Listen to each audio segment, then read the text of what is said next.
श्री स्वामी समर्थ. कसे आहात? मजेत आहात ना? असलंच पाहिजे, कारण तुमची पूर्ण कनेक्टिव्हिटी माझ्याशी आहे. तर आताची जी एनर्जी आपण बघणार आहे ती सॉरी, माझ्याकडून खूप लेट झाला, कारण मला कालच पोस्ट करायचं होतं, पण ते माझ्याकडून झालं नाही. श्री स्वामी समर्थ. तर तुम्ही मला समजून घ्या, कारण शेवटी कसं आहे, पर्सनल रिडिंगला खूप सारे जणांचे कॉल येतात, त्यांचे सुद्धा कॉल रिसीव करावे लागतात. 2 मिनिटं का होईना त्यांच्याशी कनेक्ट व्हायला लागतं, बोलावे लागतं. तर मला तेवढा वेळ मिळाला नाही की जेणेकरून मी पोस्ट लवकरात लवकर व्हिडिओ तुमच्यापुढे करावा, पण तरीही मला आज वाटलं की तुमच्यापुढे हा व्हिडिओ लवकरात लवकर यावा. तर कन्या राशीसाठी असणार आहे 3 तारीख जी आहे ती तुमच्यासाठी किंवा तुमच्या राशीसाठी कशी असणार आहे महत्त्वाचं म्हणजे 3 तारखेला जे मंगळवारच्या दिवशी जे ग्रहण लागणार आहे, चंद्रग्रहण जे लागणार आहे, त्याची ऑलरेडी माहिती मी पोस्ट केलेली आहे. कधी लागणार आहे, काय, त्याची सगळी माहिती जी आहे ती मी ऑलरेडी पोस्ट केलेली आहे. तर आताची आपण बघणार आहे ती कन्या राशीसाठी अजून काय असणार आहे. तर मतभेद जास्त होताना दिसत आहे तुमच्यामध्ये, म्हणजे तुमचं स्वतःबद्दल अविश्वास दाखवणे, मतभेद होणे, किंवा मला जास्त असं वाटतंय की ही एनर्जी जी आहे ती 8 दिवस अगोदर होते किंवा महिनाभर अगोदर त्रास होते.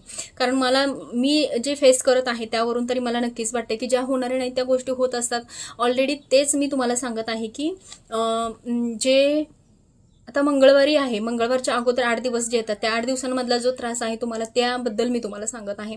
आणि महत्त्वाचं म्हणजे त्या दिवसांमध्ये तुम्हाला नको ते विचार मनात येणे किंवा मतभेद होणे, दुसऱ्याबद्दल गैरसमज होणे, स्वतःबद्दल गैरसमज होणे, चिडचिड होणे, त्रास होणे, अशा काही गोष्टी अचानकपणे तुमच्यामध्ये उभा राहू शकतात किंवा तुम्हाला त्रास देण्यासारखे होऊ शकतात. आणि दुसरं म्हणजे की अजून एक पॉईंट असा आहे की नको तिथं जास्त म्हणजे ओव्हर थिंकिंग जास्त झाली नाही पाहिजे. स्वतःवरती बोलण्यावरती, आपल्या स्वतःच्या विचारांवरती आपला ताबा असावा, हे जास्त आहे. मनाची चंचलता वगैरे पण राहणार आहे तुमची, आणि मार्ग व्यवस्थित निवडता येणार नाहीये. तुम्हाला कोणता निर्णय घ्यायचा असेल तर त्यात थोडंसं मनाची चंचलता होताना दिसत आहे. तरी मला वाटतं की या 8 दिवसांमध्ये किंवा मंगळवारपर्यंत 3 मार्चच्या तारखेपर्यंत तुम्हाला कोणतंच काम शुभ करायचं नाहीये, आणि कोणता निर्णय मोठा जर असेल तर तो घ्यायचा नाहीये.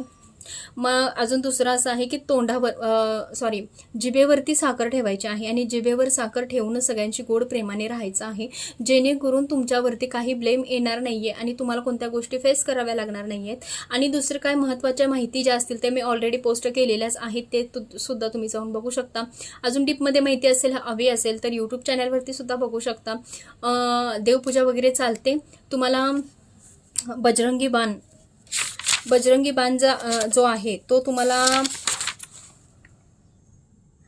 बजरंगी बाण आहे तो मंगळवारच्या दिवशी, आणि चंडी कवच हे दोन्ही गोष्टी आहेत ते तुमच्यासाठी करायच्या आहेत किंवा वाचायच्या आहेत. त्याचं जास्तीत जास्त देवाधर्माचं काही असेल तर त्यात तुम्हाला वेळ घालवायचा आहे. त्या दिवशी महत्त्वाचे काही काम करायचे नाही. त्या दिवशी म्हणण्यापेक्षा ह्या 8 दिवसांमध्ये, ह्या 2-3 दिवसांमध्ये तरी तुम्हाला काही गोष्टी करायच्या नाही. जशी चंद्राची तीव्रता वाढेल तसंच आपल्या आयुष्यातला त्रास सुद्धा वाढत जाणार आहे, आणि त्या गोष्टी तुम्हाला समजून घ्यायच्या आहे आणि तसंच सगळ्या गोष्टी फॉलो करायच्या आहेत.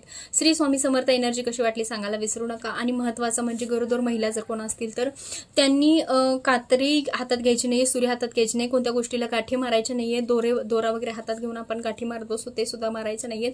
कोणत्या गोष्टी आपण बोलत गाठी मारत असतो त्या सुद्धा तुम्हाला करायच्या नाहीयेत, कारण ह्या दिवशी किंवा ह्या 8 दिवसांमध्ये तुम्हाला सगळं शुभच बोलायचं आहे. अशुभ गोष्टी तुमच्या तोंडातून बाहेर यायला नकोत, हे मी जास्त सांगू इच्छिते तुम्हाला. कारण सगळ्या गोष्टी कसं आहे, अंगावरती जर आपण गर्भवती स्त्रियांसाठी अंगावरती टाईट कपडे जरी घालत असाल तर तुम्हाला ते घालायचं नाहीये, शक्यतो टाळायचं आहे.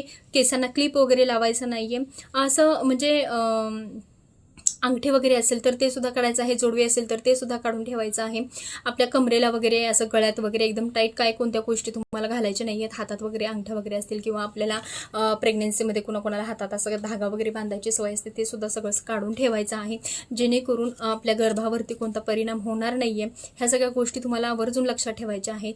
आणि हाताची नखे वगैरे वाढलेली असेल तर ते सुद्धा कापून घ्यायचे आहेत अगोदरच, कारण वेद ज्या वेळेला लागणार आहे त्याच्या अगोदरच तुम्हाला ह्या सगळ्या गोष्टी करून घ्यायच्या आहेत.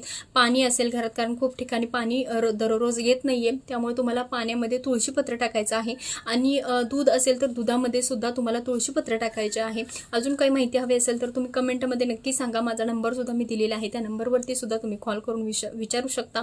कॉलला नसेल रिसीव्ह केला तर मेसेज तरी टाका की ताई असा असा प्रॉब्लेम आहे, ग्रहणाच्या वेळेस आम्ही ह्या गोष्टी करू शकतो का, किंवा आम्हाला ह्या गोष्टी करणं योग्य आहे का.